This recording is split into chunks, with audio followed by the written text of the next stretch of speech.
Nikora mogiro kamana inya kumkitira Ramogi TV ka endi une wang sae chenro maro marangich welo maika mokelo no weche manyien kasto duol bentire ka endi maika mogoye mbaka bende gi jopiny wabro go mbaka bange gi Honorable Jared Okelo men jaod bura manyando gimomiyo kiny ng'anyo chiek kuonde mopogore opogore. Jatend piny Kenya William Ruto bende wacho ni ok obi yie mondo mwandu mar ng'ata ng'ata kata ngima mar ng'ata ng'ata mondo kaw dalo ng'anyo obro winjane kuomgi ni gito gipange nang'o mane mbaka modwer go kata imbe dwa ir winjo ikuomi 2-3-6-9 kaka nyalo yudowa anto nyinga Trevor Ombija jandingo panga jonyakach ndeno Ombija taya nyakwar guok kocha pesa magi weche manyien mawango. Walifanya maandamano Ijumaa, Wakenya 6 wakapoteza maisha yao. Munataka maandamano mengine ifanyike tena kesho ati Wakenya wengine wapoteze maisha yao? No, it will not happen. Jatend Kenya William Ruto singo ni ok obi yie ni jo Kenya oyud hinyruok kata wito mwandugi e ng'anyo mazimiyo chano dichieng' makii.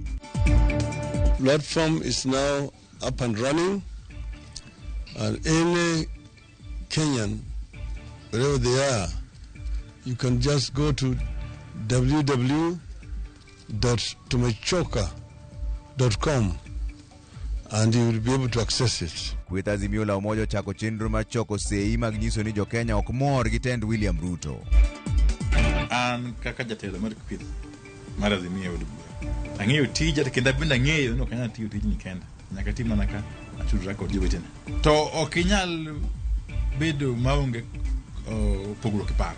Jatend kweth manok e od bura Opiyo Wandayi opuoyo tije kata duoko ni ripot yango ni jo od bura moko to ok mor kode.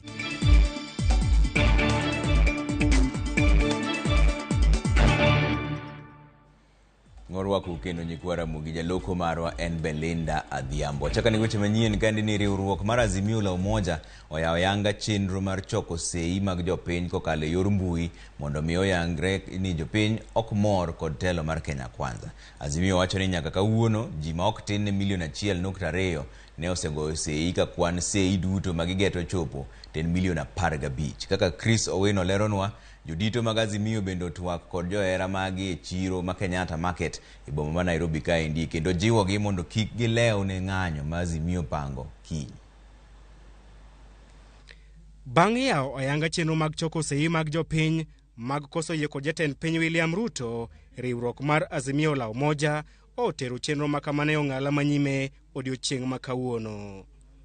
Azimio kawuono ochako chenro mar choko sei mag jopiny e yor lony manyasani e okenge mar neno gi sundo piny owacho mar Kenya Kwanza timo lokruok ne chik mar omenda ka achiel gi duoko piny pek mar ngima.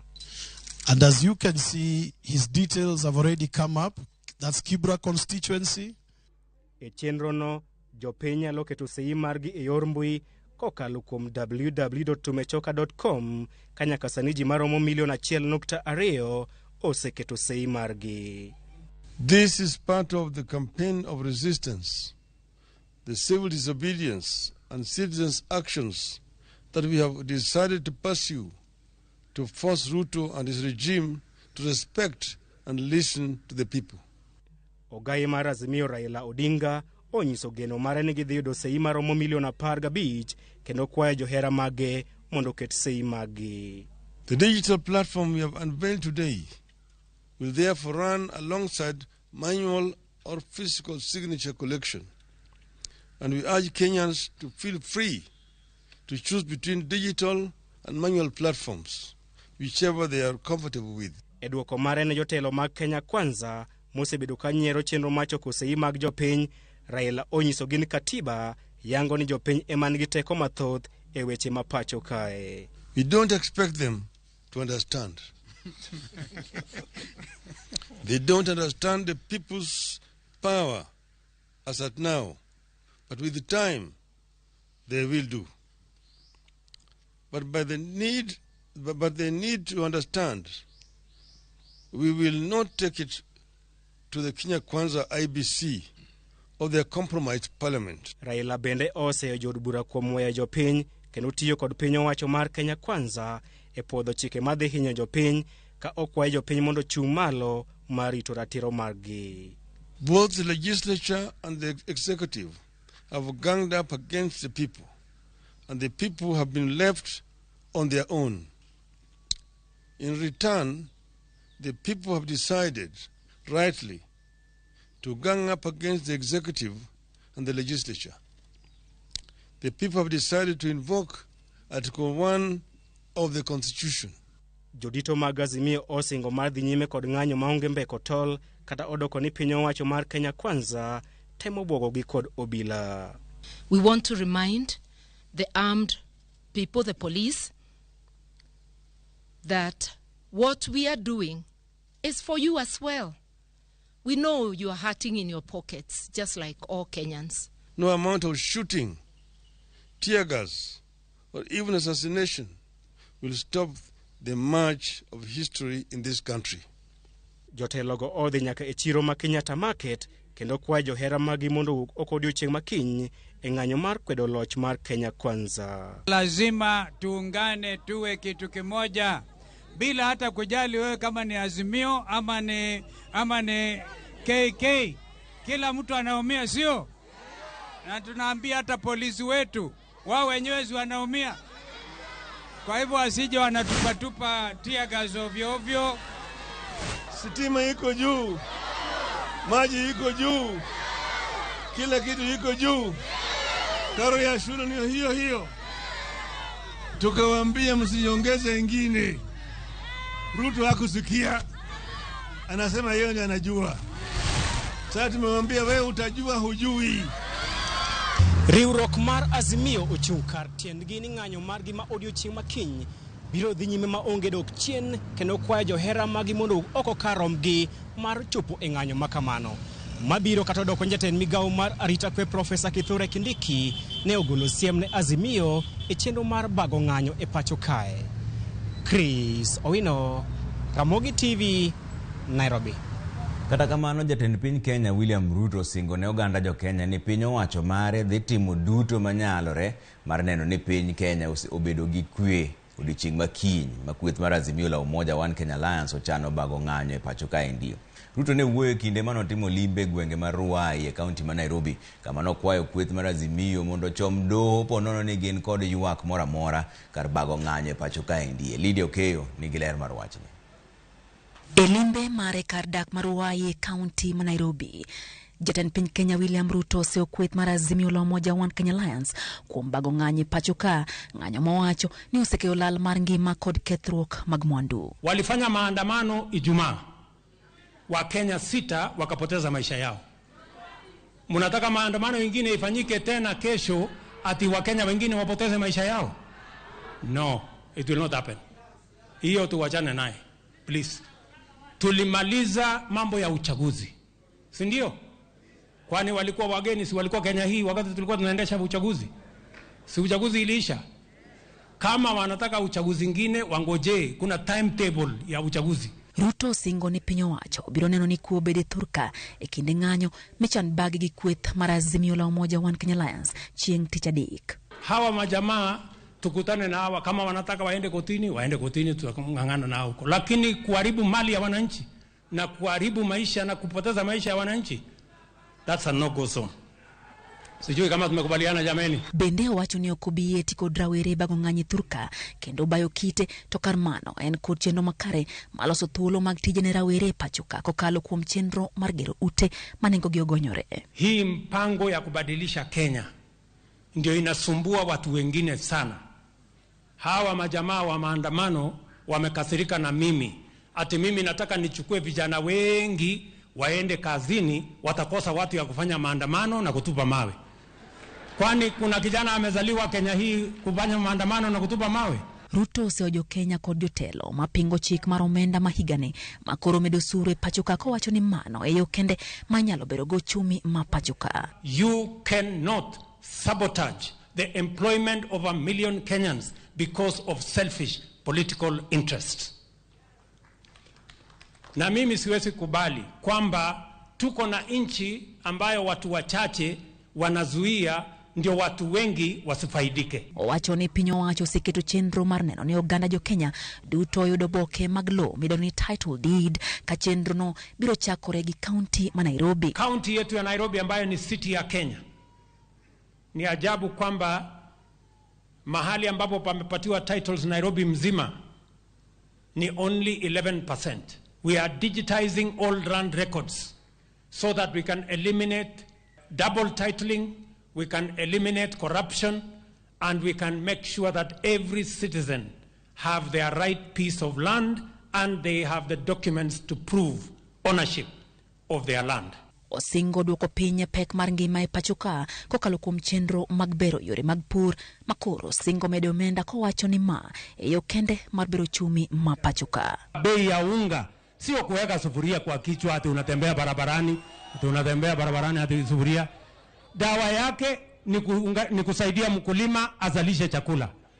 Mwaka huu nilinunua magunia 3.5 nikawapatia wakulima. Saa hii mkiona shambani ile chakula iko shambani tutavuna in the next 2-3 months. Lydia Okeo, Ramogi TV, Nairobi. Nje mopogore opogore koro lando mar bago ng'anyo pacho ka endi odiochieng' makiny tich adek tarik 12 kaka yor chwalo ng'ur ewi midhiero magikale. Riwruok mar Azimio la Umoja One Kenya osingo mar dhi nyime kod ng'anyo mane gichako juma mokalo ka gikwedo chike manyien mag omenda, dhiro sirkal mondo ofuong ngima ne jopiny, dhiro mondo tim yiero mag commissioners mag IEBC e yo makare, yawo sava mane IEBC otiyo godo e yiero maduong' mokalo, kendo siemo sirkal ewi donjruok kod duond buche man e Azimio. Kopogore kod ng'anyo mar Azimio, joriembo mag loche, derepe nyamburko mating'o jowuoth kod jobodaboda bende ochano ng'anyo mar kwedo chike manyien maduong' mar NTSA oketo mondo gidog gitim penj kendo eka yienegi riembo e pacho kaendi. Derepe mag taxi matiyo kod lony mar mbui bende luongo ng'anyo margi kiny onogono ka ging'ur ewi rochruok arita kendo gikwedo omenda mamalo ma ing'ado negi giwegi kembe momiyo gi lainde mek tich.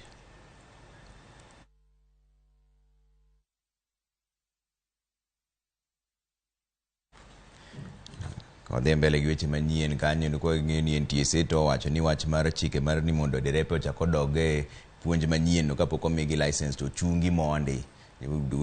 Mano Murkomen mowacho kamano. Koro sani to pod okong'e kata pod gibro dhi e ng'anyo, lakini wachno to nochung mano matin. Riwruoge moko ma kedo ne ratiro oganda medo kwedo obila kuom tiyo kod teko mang'eny e keyo jong'anyo mag Azimio ahinya to e odiochieng' Sabasaba. Ka otelnegi kod riwruok mar IMLU kod Kenya Human Rights Commission gikwedo kaka obila nyocho riembo moko kuomgi kuom chopo e tesend obila ma Central ka gidwaro ni owe thuolo joma ne omaki e ng'anyo ma tich abich. Jokedogo dwaro ni obila owe rocho ratich jo ng'anyo ka giwacho ni gidwaro neno lokruok kochakore kiny ma ng'anyo bende nitiere. Whether in the streets, whether in this room, whether in the courtrooms, we are in every space and we intend to be in every space. If it requires that we demonstrate as civil society, we will demonstrate. If it means we picket, we'll picket. If it means, we lay prostrate on the roads, we will lay prostrate on the roads. We use all legal means to protect our democracy. Tomorrow, we'll be out there doing what we are supposed to do as citizens. So, any person, whether in government or outside government, has got equal rights to protest, to picket, and to express displeasure at any person. Civil society, when we protect the rights of people who have been violated by the police, it does not mean that we are in opposition. It means that we are protecting the rights of human. Kodhi mbele ni ikruok ne limbe jatende piny Kenya William Ruto e county ma Homa Bay medo mako mach e skul sekondar ma Oriwo e kar chung' od bura ma Karachuonyo e county ma Homa Bay.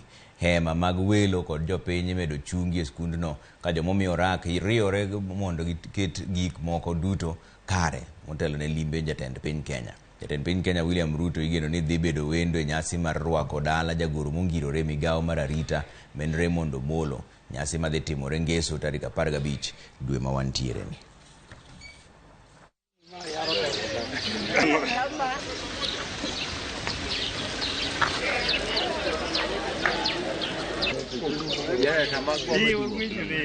So wasewuotho ka waneno kaka tent kama ibitime lemo mar erokamano chalo, wasedhi bende wawuotho kuonde 2-3 mantiere migepe ma bende ker nyalo goyo wang'e e skul ka, nikech skul ni bende en skul ma nyithindo ma konde te mag Kenya somi. to kakwa ng'eyo skuni nigi population be maduong' ahinya, gin gi dwaro mamoko mabende kamoro de gi gomb ni mondo ochwalnegi e kony. So magi duto te omiyo wan kaka wuono to maduong' moloyo en go erokamano ne Nyasaye kuom welo mar wuodwa Dr. Raymond Omolo kaka jagoro mongirore e weche mag arita kwe pacho ka. Wagwelo wajumbe te, warwako ji te. Onge ng'ama waweyo oko, ibed mjumbe mano yier gi joma pingo sirkal masani kata mok pingi, welo warwako ji te. Sekta mar thieth ochomo yudo ng'ikruok maduong' ka moko kuom counties osechako ng'anyo e kinde ma riwruoge mag jochiw thieth olando chako ng'anyo chieng' tich abich mar jumani. Jochiw thieth ywak ne piny owacho mag counties kod mamalo ok osedewo ngimagi ka thothgi ok chul kaka owinjore kendo lwasi mar tich bende ok ni kare. Kaka Simfros Okinda leronwa, oganda koro ikwayo mondo omany chenro mag thieth e stende mag ji giwegi kochakore chieng' tich abich. Sekta mag thieth ochomo nimo e mudho mandiwa kaluwore ni riwruoge mag jochiw thieth olando chako ng'anyo chieng' tich abich jumani. Riwruoge mag jochiw thieth kamoting'o KMPDU, riwruok mar Clinical Officers, riwruok mar joma tiyo e lab e kind riwruoge mamoko dwaro mondo piny owacho chiwnegi lwasi makare mar tich, oketgi rang'iny mar chudo machal gi te gi joma moko kod keto kamoro achiel mondo odew ngimagi tok weyo tich. Temo yudo duoko wach mar ndiko chuth jochiw thieth manondiki e bwo chenro mar thieth maromre ne ji duto kata UHC nogore Lwanda tok jatend migawo mar thieth Susan Nakhumicha rem chopo nyim komiti mar Senate manono wechego. So the Minister of Health is at limbo, not knowing what to follow, of which we believe it is deliberate because the authority here is the Public Service Commission, who advertised for this position. And subsequently, the ministry has been paying all the other healthcare workers. We declined the request for renewal for 3 years. That was what the request from the Ministry of Health was. And extended it for 1 year so that in the meantime, in the 1 year, the UHC workers are not out of job.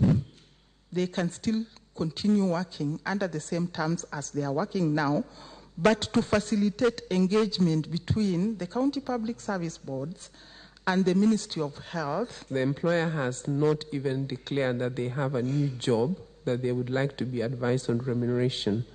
We are ready and happy to advise, but there has to be a process which the employers know that they ought to follow as and when there is a new job created. E od thieth mar Rufaa ma Busia, jotuo osechako winjo koyo mar koso yudo thieth ka koro jochiw thieth e kaunti no odonjo odiechieng'gi mar ariyo mar ng'anyo mamuol. Laktechegi osingo chungo chenro mag thieth e ute thieth duto mag piny owacho chakre tich abich jumani.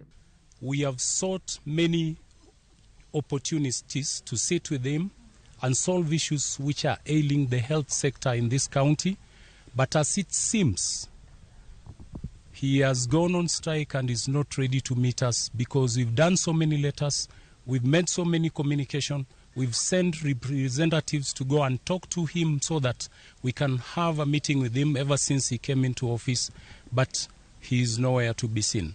So today we want to tell the county government of Busia that as from 14th, that is midnight of Thursday, we are embarking on an industrial strike, industrial action.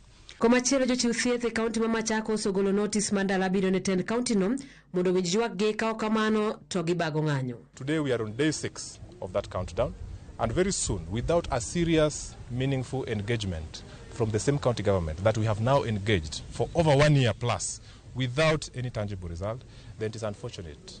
And our members have given us a very stern warning that they shall take themselves to strike, even without our command, come 6 days at the elapse of these 21 days. So that's our message today. With me here are all the union officials for the various healthcare workers represented in this county. E kinde ma gitimore, jatend migawo mar thieth Susan Nakhumicha okoni migawo mar thieth osechako twak kod riwruoge mag lakteche kaka achiel kuom yore mag geng'o ng'anyo mar lakteche ma kidek nego chutho sekta mar thieth.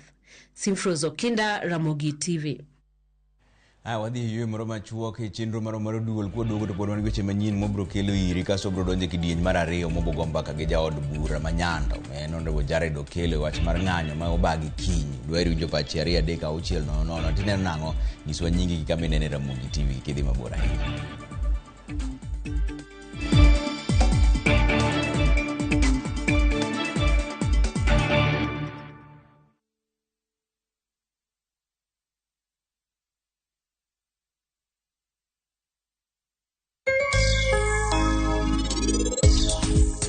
bang' gimoro amora manotimre, iparo ni meher nyalo duogo e odni kendo. Kik ilos kamano. Gik moko te ni kare. Kinyi mokwongo, Cherus chiewoga kobiro kwayo gweth kuom jomadongo mantie e odno. To penjo ng'ato ka ng'ato kapo ni obiro madho chai, kata kapo ni nitie gimoro modwa nokelne. To koro meher ni OMR. Kapo ni meher ibiro miki funguno kata kapo ni ok bimiye. An awuon kenda kae ane manyalo wacho. Abiro keto meher e tem. Dial *334# to enjoy 1 GB at 50 Kenya shillings for 24 hours. Bundle exclusively available on Airtel Money. Okay, nimeshasotiwa hiyo 1 GB. Sana data yako kakuku tu.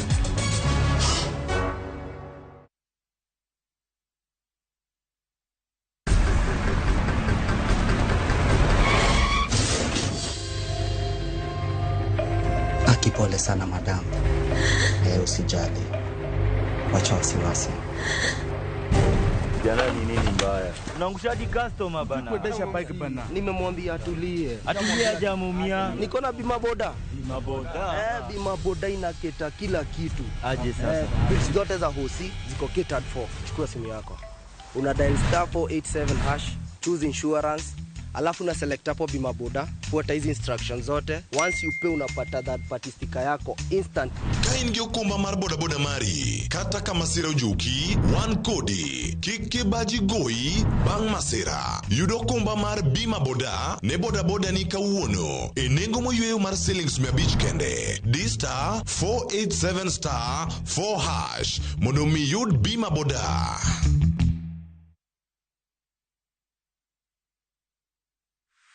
Is bad breath getting in your way? FreshMed mouthwash is formulated with fluoride and essential oils designed to fight bacteria that causes bad breath and tooth decay, working to give you a stronger enamel, fresher breath, and healthier gums. For better oral hygiene, try FreshMed today. Available in ice mint and spearmint flavors in all outlets near you. From Tropical Brands. Jijenge na shilingi 1500 guaranteed kila wiki kwa kucheza Kaende Jackpot. Shiriki kwa kutumia 50 bob pekee, cheza na Autopic kwa kutuma neno KJP kwa 29063. Not for persons under the age of 18. BCLB number 416.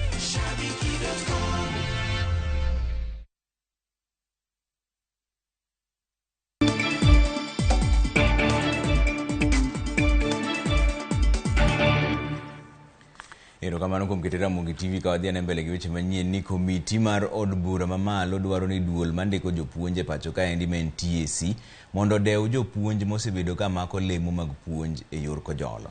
TSC dwaro ni ochiw thuolo mokwongo ne jopuonj makamago mar kawo lemogo ma ok oketgi gi penj moro amora kendo. Maendi obiro kaluwore gi ng'ur ni nitiere jopuonj ma kwan gi ok tin 3500 ma omako lemo e yor kojolo.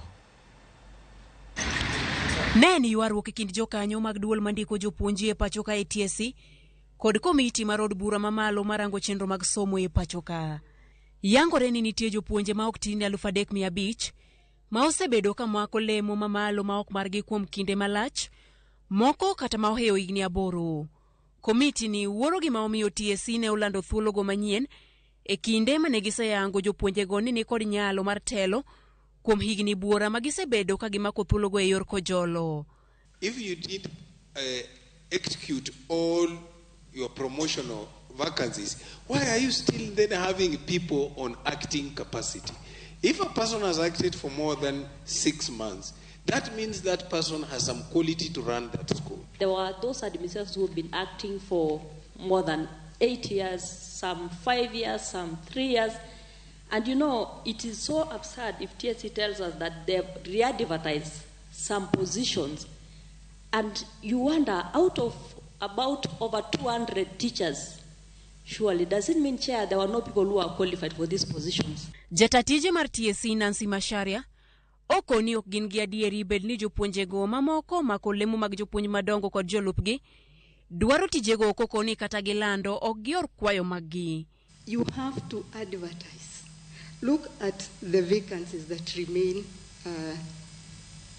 unfilled. And I think at one time I talked to you to talk to members to urge to the education committee, because we were also worried why the vacancies are there. When you look at our payroll, these teachers are there. They should actually apply for these positions, 3,507, but they didn't. So we re-advertised. Liekore ni lai manyien ma itiyogo e oro kwayo ne tijego opondo kendo en achiel kuom yore mamoko kuom apisa mag TSC tiyogo e yiero jogo ma gidhi medo lemo mamalo mar tich. Somebody is playing games, and when he give you feedback, maybe you need to go back and interrogate your system, what is happening. These are human beings who are managing these systems. Managers. Yes, and the web managers. Why is it that certain areas are locked, almost locked? You can't go in. And we are giving you feedback for you to go back and interrogate. Moko kuom gik mane okwa TSC mondo mi oketie ler bende ne oriwo chwalo jopuonj primar maromo 8,367 mondo puonjie junior sekondar. Ne okwa duoko poni biro medgi lemo kod omenda koso winjruok chal nade. They have mapped out 8,367 qualified primary school teachers to teach in JSS. Now, the question is this. Is this a promotion or purely deployment on the same terms? Magi gin duoko ma TSC ne okochiwo e yo makare, kendo ne okwagi mondo migi ik duoko bang' juma achiel. Judith Omondi, Ramogi TV. Kwa edo bura ni nyinge mag gwenge isumo kama moko bende ichuogo kokale gigo mosetimore aluora. Gwenge makaluo ni kod nyinge makagi kacha kendo moro ka moro nitire kod sigana ewi chakruok mare. Ramogi TV kawuono chako ayanga chenro mabiro mi ng'eyo ewi chakruok mar nyinge mag gwenge kendo jopiny kod jolony bende chiwo pachgi. Chenro makawuono kochakore saa 3 mar otieno jafwambo marwa men Millicent Adhiambo kelono report bang' limo chiro mar Kibuye kendo winjo pare ewi chakruok mar nyingno Kibuye. The only simple reason ma paro ni luonge Kibuye aparo ni nyaka be ni kanyo ni use kubni nyaka be ni uso kupni mang'eny kanyo sana. Okwang'eyo lakini aparo manien kama ne ji orome kane ji time trading kane ji wilore gik moko kechon to aparo ni iting'o gimoro iting'o bel moro to ng'ato wilo ni gidhiang' moro. Ok ang'eye malong'o to histori to winjo ni chon iluonge ni chiro Nyamtende to nying mar Kibuye no to kuom adier to kang'eyo an onyuola yudo kiluonge ni Kibuye to pok ang'e nyaka kawuono gima iluonge ni Kibuye. Nochake ni Kibuye nikech ne en chiro mar adek e East Africa. Ema nomiyo chake ni Kibuye. Ne en chiro maduong' mane kao gine mang'eny. Ne kao taonde mang'eny mane biro ka.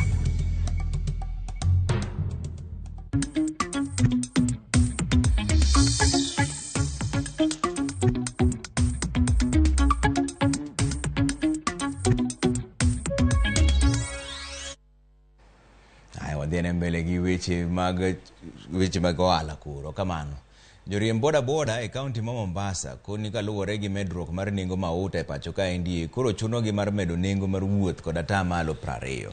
Gikoni en ayanga ni koro medruok mar mauta koro rochonegi ohala omiyo luoro nitiere ni ka gimedo nengo to thothgi gidek weyo tijno magikoni osebedo ka konyo familia mekgi. Giseyo jatend piny Kenya men William Ruto magikoni orem chopo singo manochiwonegi e kinde manotimo kampen mare kanolero ni telo mare en mano mabiro dewo ngima jogo mane piny to chutho jo boda kod mama mboga.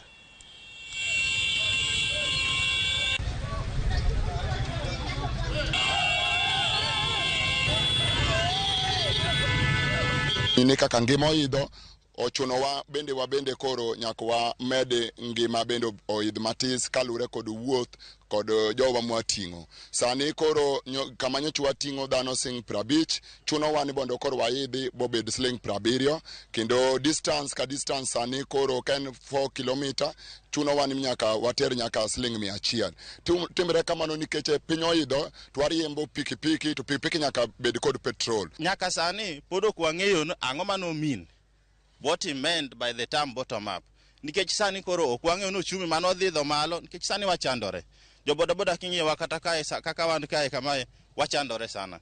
Nikech wamedo fare mafuta idho malo kiketo mafuta lita 129 kiting'o at maximum inyalo ting'o 300 kende. Pok ichulo won pikipiki.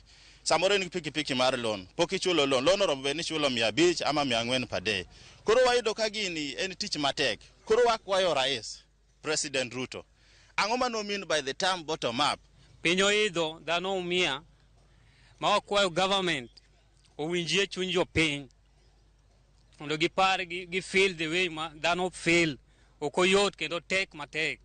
Wayuak ni sirikal owinjie jopiny.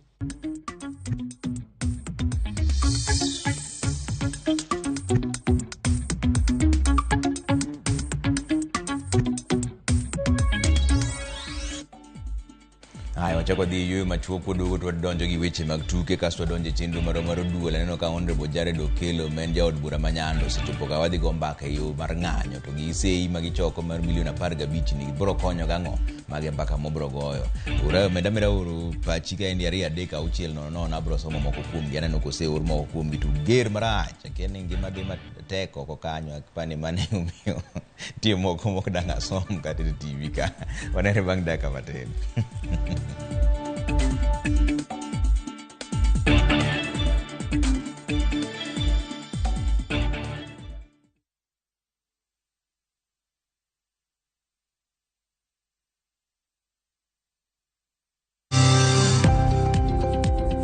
Ohala gi mwandu wakelo ni jolony e weche ohala. It is important mondo wan kaka joluo wabed gi dongruok. Wafwenyo ni adiera matut mag timo ohala. Tijni kidwa time en mana mashin mar luoko to gi kuma inyalo yude pi.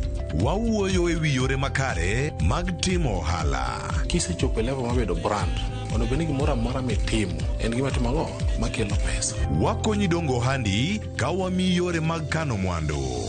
Investment group kawache mana gi nyinge no en choko pesa kasto ikete kamoro kasto golo nyinyo mabiro konyi e kinde mabiro. Omiyo wakwayo ni ji duto ket pesa gi e savings mondo wapuonji kaka gibiro tiyo godo. Riwri kodwa chieng' tich ang'wen saa 1:45 otieno mana e Ramogi TV.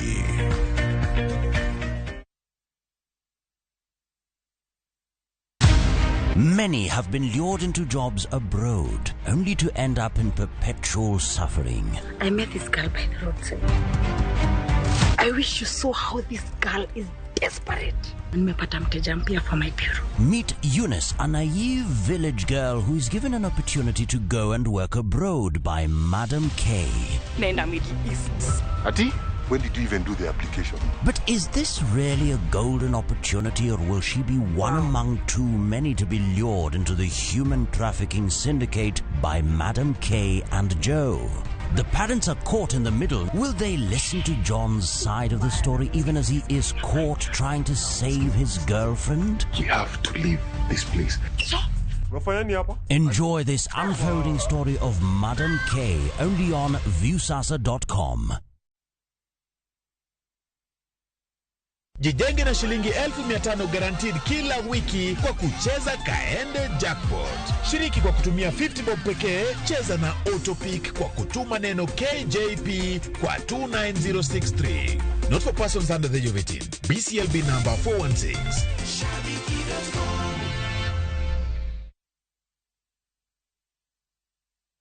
Username Investments presents the domain Kisumu along Kisumu Mambo Leo Miwani Tamak Road, starting from 399,000. SMS the word dollar to 20321 or call 0725 000 222.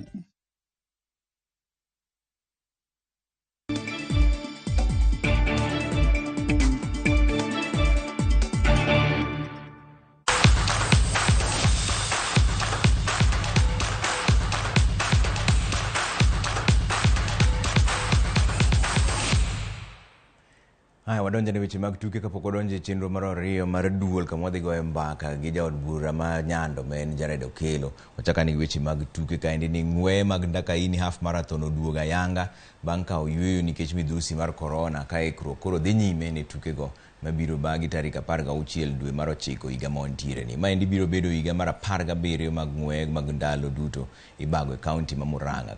Kawuoyo gi jofwambo e kinde mane iyango ng'wego, jakom James Mukuna nolero ni gigeto jong'wech maromo 3,000 kaachiel gi kembe 50. Ng'we mag Ndakaini biro ting'o kidienje kaka kilomita 21, kilomita 2, kilomita 10 kaachiel gi mo kilomita 5 bende.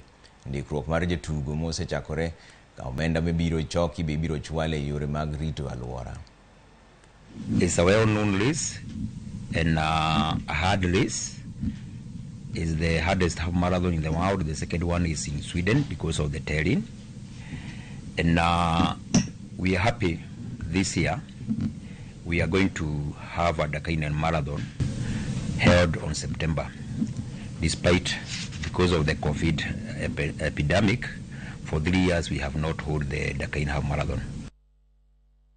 Team mar Samuel Njunu, Linda Kinywa, Julius Wanyaga kaachiel gi Susan Irungu noyudo points 139 kendo bedo joloch e tuke mag KCB East Africa Golf Tournament mane obagi alap ma part 72 Mathika Sports Club. Thuolo mar ariyo nomaki gi team mane oting'o jotugo Patrick Gakuo, Anthony Kibucho, Sam Njenga kaachiel gi Edwin Mburu mane duto oyudo points 125. Timbe ariyogo mano mako thuolo ariyo mokwongo ng'ado tiko mar finals mibiro bagi alap ma Karen Sports Club dwe mar 11 higa ma wantiere ni. Tukegi noywayo jotugo maromo 294 kowuok e counties mopogore opogore.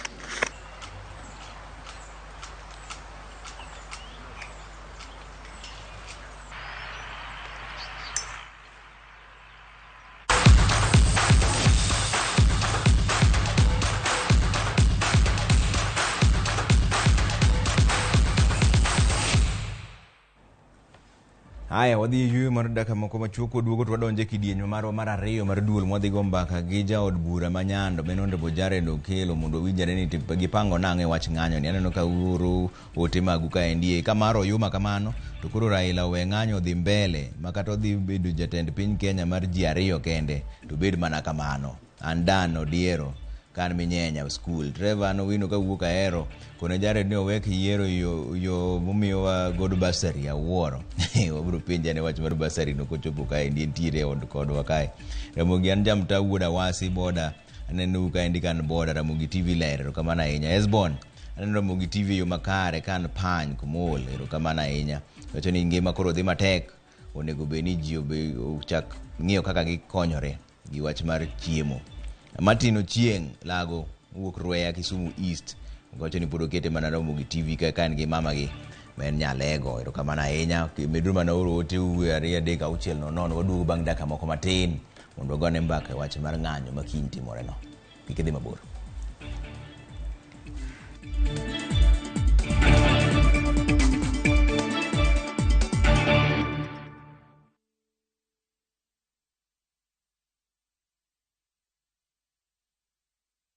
Vacay Ibambe na View Travel. Masai Mara or Amboseli from 14K, Savo or Samburu from 24K, Mombasa, Diani or Malindi from 14K. Self-drive deals from 3K, Dubai and Zanzibar from $560, Mauritius or Seychelles from $1,000, South Africa and Thailand from $1,080, Malaysia, Singapore and Egypt from $1,200, and Maldives and Santorini from $2,000. Call 0703-254-254 for bookings.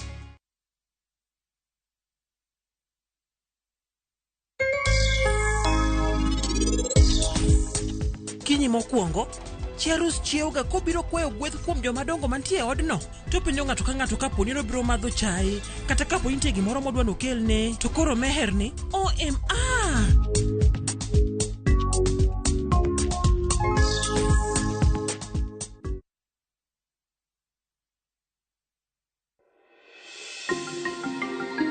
Nene irango gik madwarore mondo ibed kod thuolo mar yudo ot. Chakungo ne deposit mar atamalo 10 madore mondo ibed gi thuolo mabedo gi ot ma oluongo nyingi. Ndikri ka idiyo *832# kata gwel mbui mar www.bomayangu.go.ke.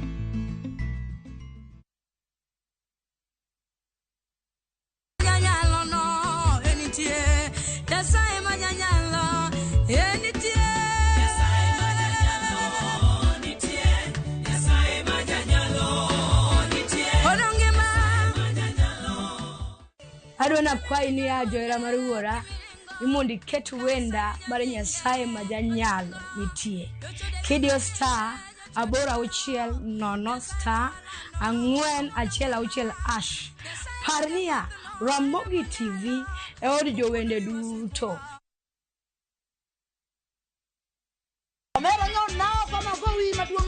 Ka nyiero kod mor dhi nyime, inde mone nadwa bedo lawyer. Ka koro piende mininde ok inyaban. Weche mopondo be medo ng'eyore. Mushene dwa participation ni winjo pesa na mise chamo. Oinga yie nyaka garus combine. To kwe kethore kind ji. Ona wewe wanamgwenya sisi. Onjaore.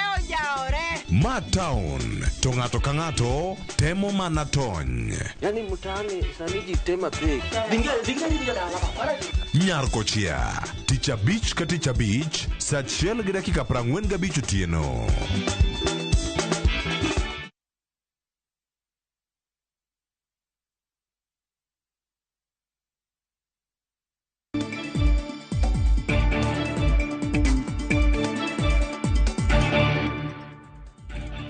Nikora mogiro kamano kuom keto Ramogi TV kama kidieny mar ariyo mar chenro mar duol ma kamogo e mbaka wapimo godo piny to piny dhi nade. Kiny wang'eyo ni nitiere ng'anyo kendo Azimio la Umoja One Kenya Alliance mopango ng'anyo no. Jatend piny Kenya to wacho ni ok obi yie mondo mwandu mar ng'ata ng'ata kata ngima mar ng'ata ng'ata mondo odhi oko nono e wach mar ng'anyo. Wabiro winjane to koro gidhi pange nang'o. Honorable Jared Okelo ni kaendi men jaod bura manyando. Erokamano ahinya kuom miwa sechegi mheshimiwa. Wachaka ni chenro chalo nade makiny. Upango nang'o odhi chakore saa adi to odhi kanye nikech nitie gima osewacho mang'eny ni nitie odhi timore Kenya ngima. Chenro chalo nade? Chenro en mana mosebedo ka timore toke kacha. Mokwongo yiena mondo mos nyikwa Ramogi noimore uru duto. Amor kendo mar duogo studio mar Ramogi TV mondo wambek kodu kaka wambeko kinde ka kinde. Erokamano bende ne jonyando, geno ni gi tieko odiochieng' e yo makare kamoro amora ma gintie kendo mos uno imore uru. Chenro en mar ng'anyo kendo ng'anyo ok en gima nyien kuomwa kendo ng'anyo ok en gima ochakore sani. Ng'anyo mar jo Kenya kaachiel kod piny mangima en gima itimo kinde ka kinde manyiso gima dho ngere luongo ni dissatisfaction mar loch mantie matiyo oganda. Kinde duto kineno kata mana television mag pinje mopogore opogore kata mana magu ka obed ma jo Royal Media Services moloyo Ramogi kaachiel kod Citizen unyiso nyaka ng'anyo matimore kuom pinje maoko machalo nyaka pinje man kod lony mamalo machalo Amerika. Kinde ma jopiny oneno ka wach moro chandogi ma sirkal ok dwa chike ite piyo to ji dhi e ng'anyo maduong' minyalo paro kane polise moko odiyo ng'ut jarateng' George Floyd mane ng'anyo muoch e piny mar Amerika kamoro amora. Wan bende nitiere weche ma osebedo ka chandowa kaka jo Kenya kotenore kod yiero manyocha wa ma bende nwawacho negi ni nitiere weche ma nyaka wawuoyie. Machiel kuomgi ne en kaka yawonwa sava mondo wang'e gima notimore e yiero. Supreme Court nosewuoyo giseng'ado ni Smartmatic nondiko barua ni ok dang' uyaw server nikech biro compromise copyrights mar wechegi mag tayo yiero ok ne Kenya kenda gi pinje maoko. Ne waneno ni nengo mar piny kata mar ngima ohingo japiny mago gik mane wadwaro ni nyaka wago e mbaka mondo wawuoye. Kopogore gi weche mamoko mag nyiewo parties bende makoro ruto olo pesa nyiewo ji mondo dhi oti kodgi kaka Kenya Kwanza e od bura kacha. Koro waneno ni magi gik manyaka wawuoye to ok gisedeo mago kata obedo ni wan kaka oganda mapingo madho ngere luongo no opposition waseyie mwadok piny kinde ka kinde mondo mi wamigi ane thuolo mar mondo ji ogo mbaka kinde ka kinde gitamore gitiyo kodwa kaka gimiketho godo sa ni ka koro waseketho sa to jopiny wigi biro wil gi weche ma jakom Raila Amolo Odinga kaachiel kod jo Kenya mamoko dwaro. Koro ni gin gineno ni ani ka wicho osewil to koro wechego ibiro kaw ibiro kal kamano. Ing'e ni kata ka wicho wil to ok onyiso ni weche ka osebedo addressed. Omiyo gina weche masiko chandowa. Wase dhi ng'anyo mathoth to juma mokalo to gi juma ni koro ne wakoni en min ng'anyo akia ni dagi en da ng'anyo makoro wabago e Kenya mangima. Inyalo paro chieng' tich abich kanyocha jo Kenya wuok oko te nikech kinde ka kinde joge wacho niya ni ng'anyo en gir jaluo. Ka en gir jaluo to ging'e ni ng'anyo Kisumu, Migori, Homabay, Siaya to gi Kibera, Nairobi e kaka ging'eye pile. Emo mineno ka kinde mwabago ng'anyo tioro polise mang'eny dhi Kibera mondo dine ja Kibera kik dhi tich nikech ging'eyo ni jaluo emodak Kibera. Ging'eyo ni idino Kisumu, idino Siaya gi Homabay gi Migori mondo mi kik ng'anyo otimre e yo ma wadwaro. Nikech ng'anyo to ken gima dang' iwachi ni otenore e tok chik, tenore e tok chik, ng'anyo ni ei chik. Koro wasebage niya kawuono kochakore otieno sa 6 ma wadonjo odiochieng' manyien mar tich adek, koro ng'anyo chakore kanyo. Onge mitoka maringo nikech mitokni bende no osewacho ni gibe kiny gionge ndara, koro donjo kodwa maber. Onge ng'ama dhi tich nikech wanie ng'anyo. Onge gimoro amora ma kiny otimre e Kenya ka ok en wach mar Kisumu gi Nairobi kende. Ma tich abich ni neno ka Kisii for the first time Kisii oingo jo Kondele ng'anyo kendo jo Kondele okoni kiny gikalo jo Kisii. Kisii nyo muoch moro ma kata sirkal ne poko paro ni Kisii nyalo bago ng'anyo malich machalo kamacha. Ni neno Vihiga, Kakamega, Trans Nzoia, Kitale, nyo wan Mombasa, ni neno kaka chalo nyaka Turkana. Ja Turkana nyogo Woodman ni embe piny oinge to chikore kuche dho nam mar Turkana to ng'ama dewo wach ne onge. Koro kiny en da ng'anyo nikech matich abich anyo min gi. Koro kiny en ng'anyo ma pek mapok ne sirkal oneno nyaka nene. Kanyo chagiwe ni matich abich chanyo ng'anyo macha nyathi kiny koro ne girad kod ng'anyo. Omiyo chakore kawuono sa 6 otieno to odhi ringo nyaka kendo kiny sa 6 motieno. Ka kiny romo odhiambo seche ma koro ng'anyo ni amidi to jakom gi lange mani Azimio One Kenya Coalition biro wuok mondo wuo gi piny mangima. Ok giwuo gi jo Kenya kende, giwuoyo gi piny mangima. Kiny ne gi appraise jo piny on success mar ng'anyo kako timore to gi kiny ne gi cha gichiw direction machielo nikech kiny kwa ng'anyo ok e giko mar ng'anyo. Koro kiny ne jakom pangnwa kata kwa chakwa dhi ndara chieng' tich abich kata kwa dhi juma manyien. Koro kiny ka giseng'iyo kaka piny oringe weche mag ng'anyo, kiny nogol report mar kako onego wadhi nyime kod ng'anyo. To jatend piny Kenya men William Ruto gi ker Migosi Kithure Kindiki wacho ni ok gibi yie mondo ng'ata olal ngimane kata mwandu moro amora kethre. To waseneno kuonde ndalo duto ka ng'anyo dhi mbele to ok en ng'anyo mamuol kata mancho juma mokalo miwacho no ji 6 njo negi, ji 75 njo twe, bedo no se gonygi lakini njo twegi. Buwinjo ka un gi kibaji moro ka jatend piny Kenya wacho ni ok obi yie wach mar ng'anyo. Kendo kibaji no e gima moro sirkal Woodmark. Ka kibaji nyalo donjo na ng'anyo makiny to sirkal o achieve mandate mare manodwaro. Wawacho negi niya wacho to bende onge ng'anyo mane giseyie nyaka nene to mabe ok ng'anyo mokwongo kiny kata tich abich nyocha wabago ng'anyo mar tipo to kwa bibedo godiochieng' ma koro sirkal biro yie wacho no niya ni koro twagonyo kiny udho ng'any mano wabiro rito maka moro Yesu Kristo noduogi oyud kapod warito ne sirkal oland gima kamano. Gisebedo ka giwacho kinde duto ni ng'anyo ok dwar kendo ng'ama kiny odhi to dhi rado gi tok chik. Wasebedo kwadhi kineno kama dhano thoe dhano 6 mane iwacho ma moko ni Kisumu, moko nyotho Kisii nyo ginego dhano, moko bapani no otho Migori kachiel kod Nairobi ka. Onge raia mong'anyo manyalo nego ng'ato. Police ema biro gi bunde. Ing'e ni ng'anyo to nie piny mangima to nitiere kaka polise ipuonjo mondo ta weche mag ng'anyo. Ni ka koro muomogi ahinya to nitie gimo ni rubber bullets mar pien emi bayo godo ng'ato to demobilize matin kuom dakika no kato bende odhi adhiya ot. To ni ng'anyo mathurwa ka ni polis en obiro gi lisasi manego dhano kendo goyo mana kama nego dhano. Mano gima chik odagi, obed international conventions, obed chik mar Kenya under article 37 moyienwa ni mondo mi wang'any water gimiluongo ni petition ne sirkal kendo wa protest kaka wadwaro. Mano ni ei chik. Tineno ka sa asaya ma watiyo kod chik no mondo neg raia. Wawacho negi niya, gisebuogo jo Kenya bende moromo. To wan bende wawacho ni gima watimo onge mwasekalo ma chik ok oyienwa mondo mi watim.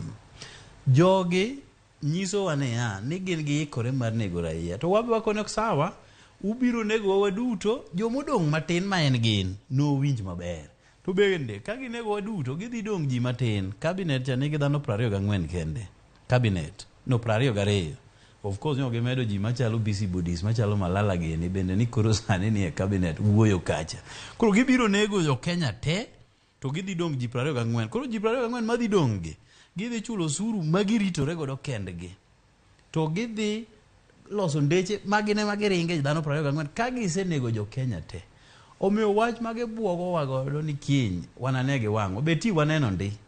Ok biloyo higa mar 2007 2008 mane Kibaki okwalowa. Mane piny omuoch kendo gik mane otimoregi. Omiyo gik chik iti gi Kithure Kindiki. Kithure ni be ok janeko malo Matiang'i manyowacha. Kama Matiang'i mane wiye tho moloji te. To bende time ne nyorumo nyowa. To be no buogo wa mana kaka Kithure buogo wa kani to pod ne wadhi adhiya. Omiyo kadwa ni jo Kenya bed kod kihondko. Ni koro chuny gidwa ridore. Ni Kithure wuoyo. Ni Ruto wuoyo.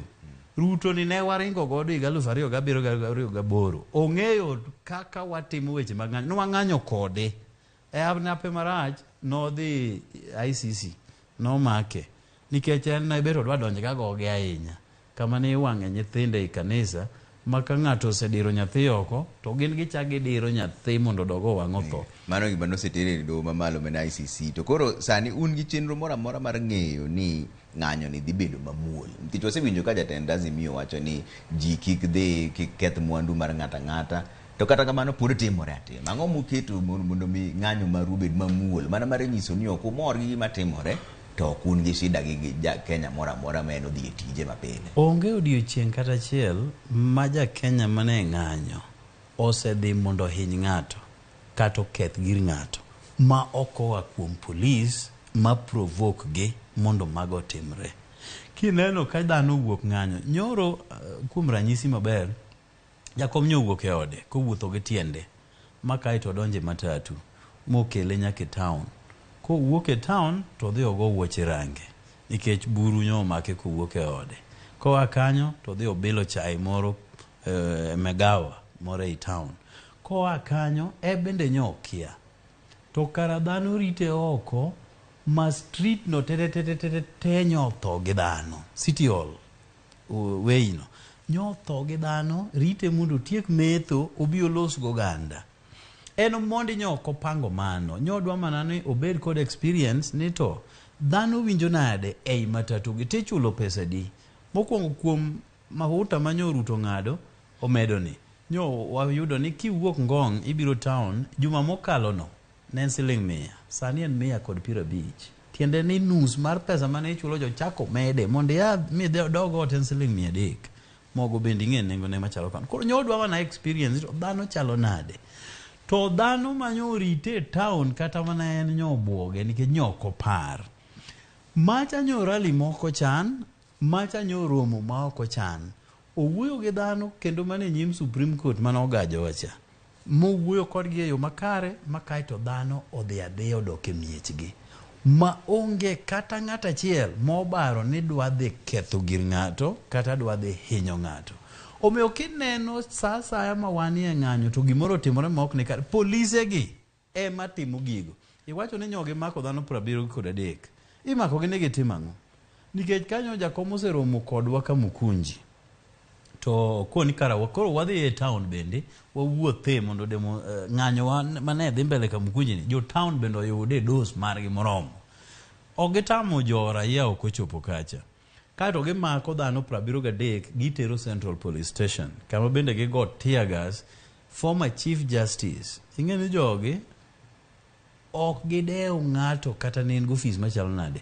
Jakom ni ne Prime Minister ni e same level gi President emigo tear gas. President Uhuru Kenyatta nyogi ma party ne ka ineno ka polisi ol kama entie kendo nyo ineno ka tribunal bo chako ng'ado ni kanini kega ginika ni maka kore officials ma jogi oyiego judgment ma be ne gi release one day kapok osome gik machalo kamago.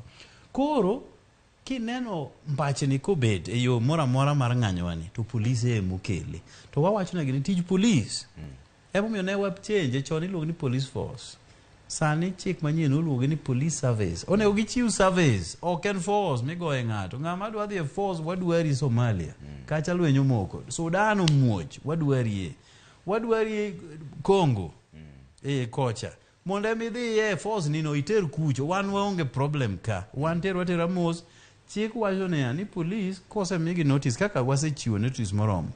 Police wuotho gi raia machalo kaka waluongo ni marshals protesting marshals. Koro gin giwuotho gi guide japiny kako onego wuothi ma ok obaro ne dhi timo tim manjore. Tino ka gin gisechiko gi tear gas koka mag Ruto gi kech Saidi. Ka gisetiyo gi tear gas ichako igoji gi bunde. Joma are unarmed ng'ama onge gimuting'o silaha moago otonge to ni police goye gi bunde. Kisego ng'ato tear gas moseker ichako inege nang'o. To mago yore midwa bwogwago ni mondo wawene ni kindikini ni mare koro pek malo matiangi kiny wan kode. To koro gitire chenro moro mabe uchako biro go sani mar choko sei. Udwa ni sei ochop milion 15 osechok milion 1.2. Come on. Sei gi udwa timo gi nade? Weche adek motenore gi sei. Mokwongo kisomo pen chik 37 moyie ne ja Kenya mondo me otim gima dho ngere luongo ni demonstrations. Oyieni timo picketing. Oyieni protest. Oyieni kaw petition mondo iter ne public authority mora mora. En yo minyiso godo ne ya ni iol. Gik matimore gi te aol go. Wakawo signature mar japiny mondo nyisgi ni watimore nade waol. En part of Article 37 mawuoye demonstrations ka. Sama sai ni Ruto joga gi lange ase demonstrate kaka pen chik 37 wacho. Mano mokwongo. Mar ariyo pen chik namba 1 wacho ni chik duto teko duto nigi japiny. To japiny ema yiero kako delegate ne jotende moyier e yor ombulu. Mano ni e pen chik namba 1. Jo pen chik gi wacho ni sama japiny oneno ka joma nyogi yiero gi ok represent gi maber to gikawo teko cha kendo mondo gi exercise directly. Iwinjo? Wan e od bura. Ni neno ka pesa onyiewo dhano kacha te. Manyo wadong' kuom wajumbe 172 mano oyier kod Azimio. Nyo wadong' 84 kende. Ni nus wacha en pesa onyiewe odhi. Moko bende nodhi e pinje maoko. To wewa gi liel ka liel monindo ni gin gidhi oko. Moko bende ochako fake weche mag tuo ni anyo denda lit. Koro kanyal chopo kacha. Koro japiny nooro wane mondo wadhi kacha wadhi wawach wechegi. To wan kwa chopo kacha to koro wachako walokore onyiewa wawacho mana weche wawegi wakawo pes joka Ruto mondo wago ombulu kaka japiny ok dwar. Ineno pen chik makoro thagowa mar Finance Act ni. Jo Kenya kano otim opinion poll no wach na tamalo 93 ok oyie kod gini. 93 to gichuno wage wajumbe monyiew modhi okalo chik manoyie gi dhano 7 kende. Koro wawacho niya nikech nyoyo oru kacha japiny odonate nu powers to powers go koro abuse. Koro wakawo chik cha kendo through signatures wa express ni koro kwadwaru nikech okudwa kawo wechewa utimo wecheu. Mano another way of japiny mondo express themselves. Maradek, and this is the most important thing, wadwaro signature mar dhano milion 15. wawuondre ni Ruto nyoyombo, wawuondre to poko yombo be okubi yombo. Nikech ing'eyo piny ma yiero tim marach, piny no ok kwe, ok settle. Mineno ka chalo dhako mamuoch kayo. Ok inyal koni koro beda piny imak mogo ni gi rech ni okinyi nyuol kiny. Nikech nyuol ni chal ni deko. Koro ok onyal settle. Gik miwacho ne go ok donjne. Mane piny Kenya ni. Nyowa yiero ka nyokwalwa. To nyaka nyokwalwa piny odagi settle mondo accept ni Ruto president. Piny emo odagi ok Raila. Piny odagi. Koro wakonea nikech nyuse gajowa e weche mag yiero gi to piny bende odagi. Tata malo 7 milion 7 kuom dhano mokawo ombulu milion 21 e Kenya. Ruto wacho ni noyombo gi milion 7. Wawuondre ni Karairo noyombo. Mano is only 30%. 30% of jo Kenya manogo ombulu. Wamanyo signature milion 15. Tiende ni jo Kenya madhigo ombulu dhi bedo double, more than double manogocho ne Ruto. Ka waseyudo signatures ka, koro wase express ni jo Kenya ok dwar tendi. Ok ochuno ni nyaka wakaw signatures go water kama chielo.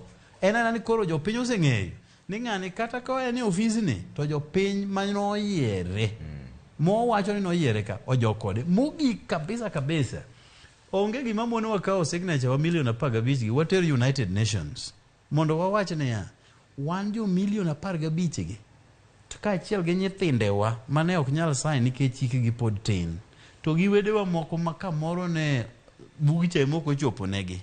To no bedo negi sign mondo gibe giwach ni gidwa Ruto. Wabiro kawo signature gi watero ka UN, wadhi kone jo UN ni chikiti. Magi jo mowacho ni koro gidwar piny Ruto. Gin gi yie mondo gilos piny gi giwegi. Mane mwaluongo ni self determination. Tiende ne wan koro wadhi loso Kavirondo Republic of Kiang'o kocha. Pinywa wawegi gi signature wagi ka jo UN oyie to koro marwa ni magi chwoe tik wadwa los pinywa wakoni mar Ruto no wawegi jo moyie chulo tax. To kata mana sei yogo gi pod nyaka puodhgi mana gi IBC. Ok water kuro. Marwa kaka pime ok winjo kama IBC odonje. IBC ok wadhiye. To ng'ama dhi IBC ne wadhi seyugi nikech gimomiyo apenjo wach mar puodho sei ni. Speaker mar road bura en Wetangula. Jochungo wuoyo wacho ni magi mane gisetimo kendo notimo ndalo mane nkodu. To nokoni sei muyudo gin sei ma ogor dhiang' ogor diel moro kanyo. En sei monge gima nyalo puodho. Ibro puodhe nang'o kok udwaro IBC. Koro mokwongo gine ma kamoro ero ne gimono wayudo namba mane dwaro. Gine ma kamoro ne gigoro dhok nikech bang' goro dhok no to gichikore gidhi ka Ruto. Koro kara gine mana giusowa. Wawacho ni signature mwachokogi onge kamwa tero gi ni IBC. Nikech mokwongo IBC miwacho no bende pok ochuogi. To kata ne chuoge gin IBC mag Ruto mabiro wacho ni gin dhok. Gibiro wacho nikech dak ne gitang'onwa dhoge go wa confirm. Kata tang'onwa ni mai kaka nugoro dhok ne ok ta. Ene moduogo wacho ni gika ok signatures ne gin mana dhok mogor. Dako tang'ona dheno mondo confirm. To ng'amo nyise ni dhiang' ok nyal bedo signature mar ng'ato. Nikech signature ok ochuno ni nyaka obed name. Signature na symbol. Kata mana an anyalo goro ni dhiang' mane signature na. En ong'e nade ni mano ne ok signature ng'ano. Koro wawacho niya 1 milion 15 gi kwasechokogi en expression of displeasure ni waol gi sirkand jokaruto. To ka nitie kama wadhi tere monego puodhe wadhi dhi kode ka UN headquarters New York mondo gin makoro gikono ni dhiang' ni cannot be signature. Kata ka ng'ato dhi ogoro dhiang'. Giwewa wago signatures wagi to wane mwang'e gima wadhi timo gi signatures wa. To kagi wacho ni weche mag IBC kuro ok wadhi dhi. Kuro waonge mano margi. To bun gi paro mar loko katiba. Kane en mar loko katiba under pen chik namba 257 matero wa referendum to ne ok wadwar kata mang'eny wachalo kamano. To ok wadwar loko katiba nikech waloke nang'o ni mondo kik ji gol tax koso wagol Ruto koso nikech kisomo chik mar Kenya nitiere kako ndiki e yo mar golo ker. Ma yo mokwongo en ni ogago me. Odhi armus. Ngima ne ong'adore piny. Mano namba 1. Namba 2 ka wiye ombachne neko koro make ka en e ofis. Mano koro inyalo gole. Chik mar 3 ni ka jood bura ochoko signature wayudore atamalo 1/3 mar jood bura wago signature ni koro Ruto ni olowa ok wadware, tikawo signature gi idhi godo e od bura tikelo motion mar impeachment. The third of the voters go oyienegi mondo move motion. Kuse move motion mobedo adopted tidwaro uge 2/3 mar jood bura te, 2/3 tiende ni wawuoye 200 gi wiye mondo dhi ogo ombulu mar golo Ruto e ofis. Kaito mano bende okoromo, kosebedo mano tichuogo duol moro ma Chief Justice ema chuogo, to kosechuoge to ebe miye thuolo mondo mi obi owach dhoge ni allegations miwacho kuomegi be gin adieri. Process no bor gi pesa manyol, kakoro Finance Act ni manyogo dhoji bor ma ji owewa Finance Act, to koro kikelo chik magolo Ruto ofis, osiepna ibiro mi dhano pesa manyonge kacha koro igolo ma dollars. Omiyo mano yo mok wadhiye kode, wadwa mana luwo kode ma mondo jo Kenya owach ni iol koso ok iol, to wan waseol koro wewa. To kata bang' mano be un gi riwruok kaka jo Azimio, nikech weche moko ne wuok ni nitiere mutni moro iye kanyo, jatend kweth manok e od bura Meno Pio Wandai gi jakom mar ODM wuon John Mbadi chal ka gima ok omor gi gima tich madhi mbele e od bura ka. Mano to pogore gi wach madhi mbele sani ni, to be un kanyakla e wach mar ng'anyo mar kwedo sirikal, koso un wegi un gi mutni moro iye. Chutho awacho ni jopiny koro wasemiyo thuolo mar kawo teko cha kuom jok mane giyiero, to na awacho ni gimomiyo japiny nyaka tim mano en nikech jotelo manyicha gitere od bura koro rukogi tiyo gi sirikal mamedo negi nengo mar ngima bedo matek. Emomiyo wain gi japiny directly ka koro waweyo jotelo mane giyiero modhi olokore andhoke e od bura. Koro wawacho negi niya, nikech koro un usekawo chik ni kendu direct, waradure street mondo wanyis Ruto ni waol gi tende. Omiyo sani koro wasechopo level ma koro wachak wadil gi japiny ma jatelo moyier, wadil gi japiny directly. Kata mana an onego kiny kane ber, kane ok an Nairobi ka, to koro nabedo Nyando, wamoke ahero mapek onge kalo, wamoke Awasi mapek onge kalo, wamoke Rabuor mapek maonge kalo. To nikech wan gi responsibilities moko ma koro chuno ni nyaka kiny watim ka, koro jo Nyando bendo pange apanga kiny nine e TV, jo Rabuor bendo pange kiny nine e TV, Awasi bende kamano. Wan ave maber ni wane highway mawuok Uganda Kampala to odhi nyaka Nairobi gi Mombasa. Koro kane nindo gi wuodhi moro to wakoni niya, kiny to wadeche yorwano, chan wuoth chieng' machielo ma jakomo kuluongo weche mag ng'anyo, to yorwano to wang'e ni en mar sirkal, wahere, watiyo kode waduto, to kiny to diche lwetwa. Okay. Wang'e ni weche mar ng'anyo ma wadhi godo mbele ni, chik CACA ok oyie ne jatend piny Kenya timo gimoro amora mwachone. Kata bed maniro koro wacho ni okay, asewinjo ywak mar jo Azimio, koro ayie ni mondo yaw sava. Bedo no wacho kamano no konyiso ni sava ibro yaw, nikech chik ok oyiene. Nyaka pod ulu chenro 1, 2, 3 mondo eko chop kanyo. To wach mar mbaka mano no beni goyo kind Azimio gi Kenya Kwanza ema usedagi. Koro udwaro nang'o mondo jatend piny Kenya mondo chung mondo wach ni ayie winjo gima jo Azimio wacho, koso unudwaro nang'o CACA ka ber nang'o mondo chutho pok wakwayo Ruto mondo yawnwa sava. Kisomo pend chik motenore kod yiero ma waluongo ni Elections Act, ma bende ochako miteko kod IBC Act, wacho ni materials duto mag yiero nyaka IBC kan gi kuom higni 3. To dowe machiko mondo yawgi. To kose kan gi kuom higni 3, to koro bang' higni 3 inyalo kethgi. To wawacho niya, Supreme Court nyose wacho ni giluoro Smartmatic, kambi mabe wakia kata kuma wae ng'ama nomiye tich kabe wakia. Smartmatic ni nondiko barua ni ok nyal yaw sava go nikech biro ketho gige moko manie e sava no. Pare ni Jakenya chulo pesa mondo kane result ne e sava, to ng'ama miyo tijno kweri ni sava no bende kata numiya pesa wasechamo ok nyal yawe nikech dhi ketho giga moko. Iwinjo yuma manie e piny kae. Koro wakone gi wach Supreme Court nyo waseaye. Nyo wiye mondo wachuog duol moro mondo ng'iane chenro gi chandruok mantiere mathagowa e piny Kenya ka. Koro wakone ni duondni osewinjore niya, achiel kuom gik ma nyaka wawuoyi mabe ne wanyisogi kata ka duolno pok ochuogi, ne ni nyaka yaw sava. Ok wawach ni sava Ruto ma yaw nikech mano ok tij Ruto. Ne wawacho niya, whereas term mar commissioners mag IEBC adek mano wuok Januar gin giseonge, 4 ka nogwetao kendgi, 3 nogwetao, achiel nogol kod tribunal, Madam Irene Maset. Wakoni secretariat mabende ema notimo procurement mag servers go pod nitie giyawa ne server mondo wang'e.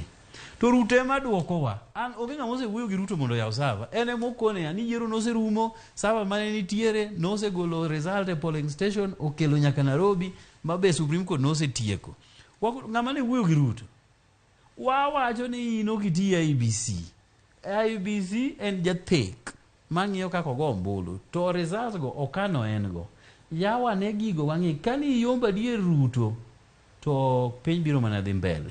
To ang'o momiyo kano yombo? Wawuondre ni ero no yombo. Wawuondre awuonda nikech pok no yombo. Ang'o momiyo tamore ni kik yaw server cha? Bwana an kiwacho ni dwa yaw server manyando sani. An akawo ndege adhi budho Mombasa mondo udhi yawe yawa ka onge. Mondo kik wani na mulo gimoro e iye. Tiende ni na yombe yo makare.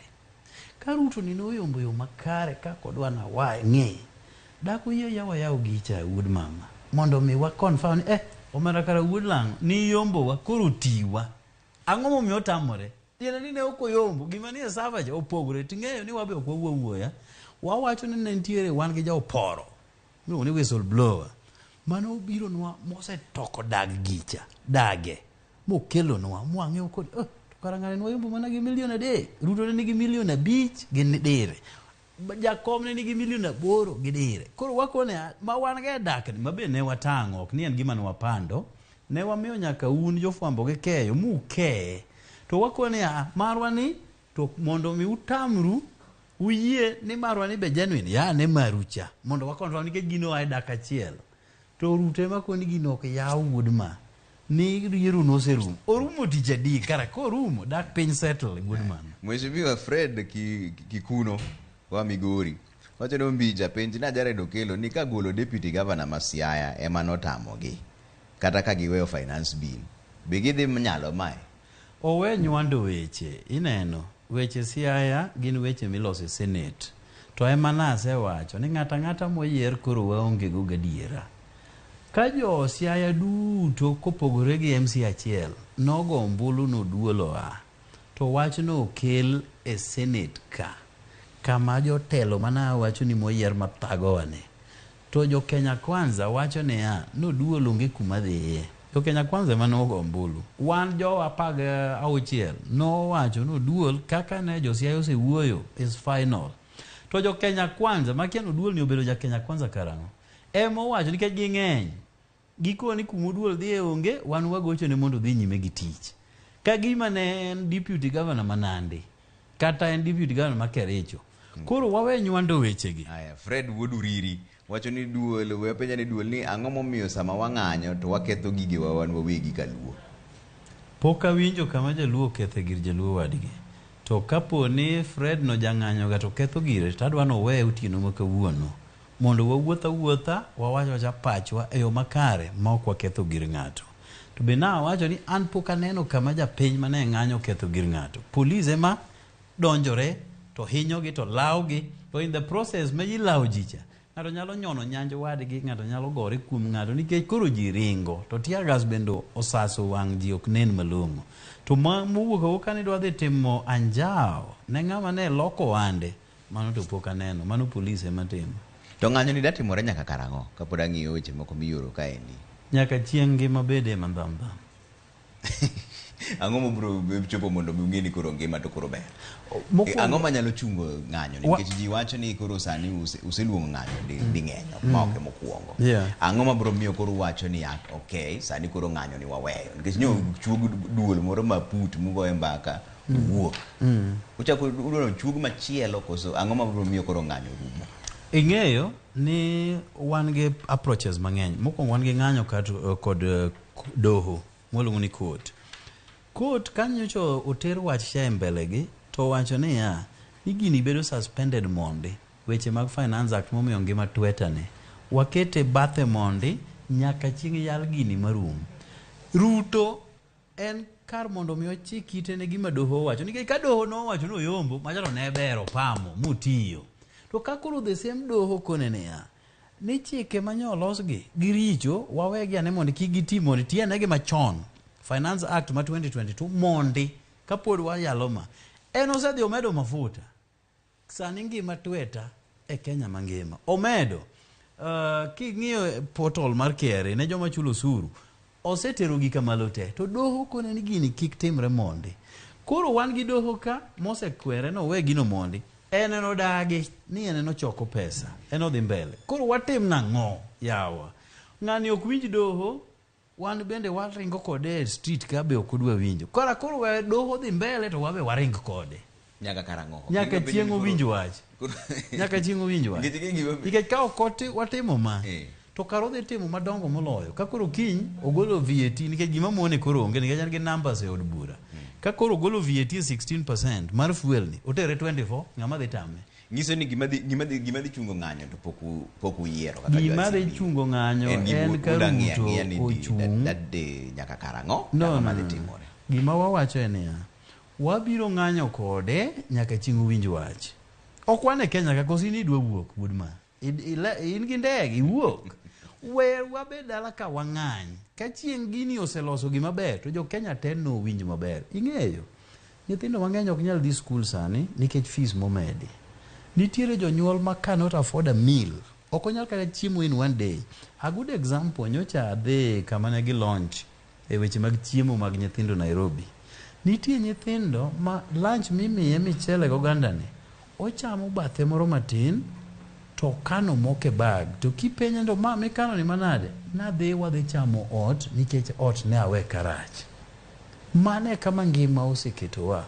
koro in kik iluor ng'anyo jafuambo ni nikech gini ok wane the end mare en ni ka koro kiny wasundo ng'ani mangima obedo ma affordable ne jo Kenya duto mondo mi ja Kenya obed gi dignity mare ing'e ni ng'ama odenyo onge dignity ng'ama ok nyal afford a meal onge dignity ng'ama ok nyal tero nyithinde sikul ni en gi nyithinde ot to jowadgi to neno ka dhi sikul ng'ano onge dignity mare omiyo wagore gi Ruto nyaka chieng' ma jo Kenya bed kod dignity margi waduto omiyo we penjo ni en onge karang'o wadwa ringo gi Ruto nyaka chieng' jo Kenya bede ngima makoro bet ndamda kinyo chakore saidi ka koro otieno akono otieno saa 6 onge ng'wech kata in tika ka iringi dhi ot kech bang' saa 6 koro nitie ji adek emoyiene wuoth e town mokwongo gin ambulance ma samoro tero jatuo osiptal mar ariyo in ikonyori ne mar ariyo jofuambo matang'onwa kaka ji onge town nikech nyaka utang'nwa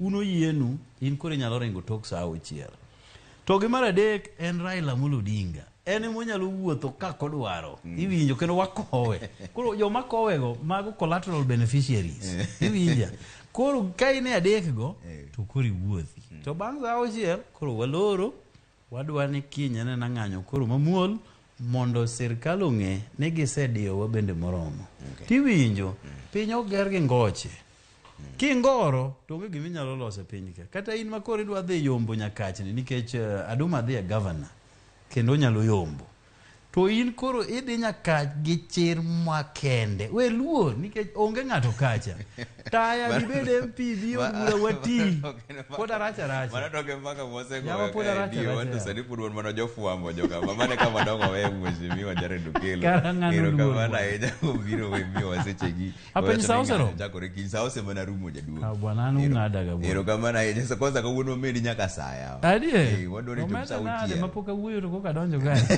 akare or mos mogik ne jo jando bas modolor ero kamano ne oganda jo Kanyanam wuodh Israel ok en wuoth ma nodhi dichiel ne en kod pek mang'eny ne en kod hinyruok mang'eny ne en kod thoe mang'eny bende ji be nonyuol e kor yo kik chuny matho ni wasewuotho ahinya.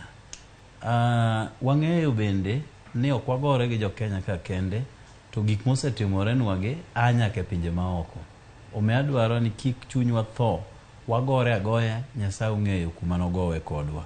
Erokamano ne jokanyanam duto, erokamano ne Royal Media Services kokalo kuom Ramogi TV kuom thuolo makende, erokamano jo Nyando constituency moseyiera kendo chako nuoya kendo gikone gidong ginuoya didek. Kende na wuok 2042. Abenda aikora mondo tinu nyaka 2042 kaka unemuwacho.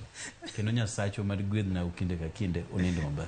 Erokamano Mheshimiwa Jared Okello men jaod bura ma Nyando, oduoko nu erokamano jikwa Ramogi kuom kete duol kaendi ma eka mwalore chenro ni wan wawacho pile ni sa Nyasaye maber. Nyasaye mondo wan nyinga Trevor Ombija, Janding Opanga, Janyakach Dendo Nombija Taya, Nyakwar Guok Kocha Pesa. Wanere.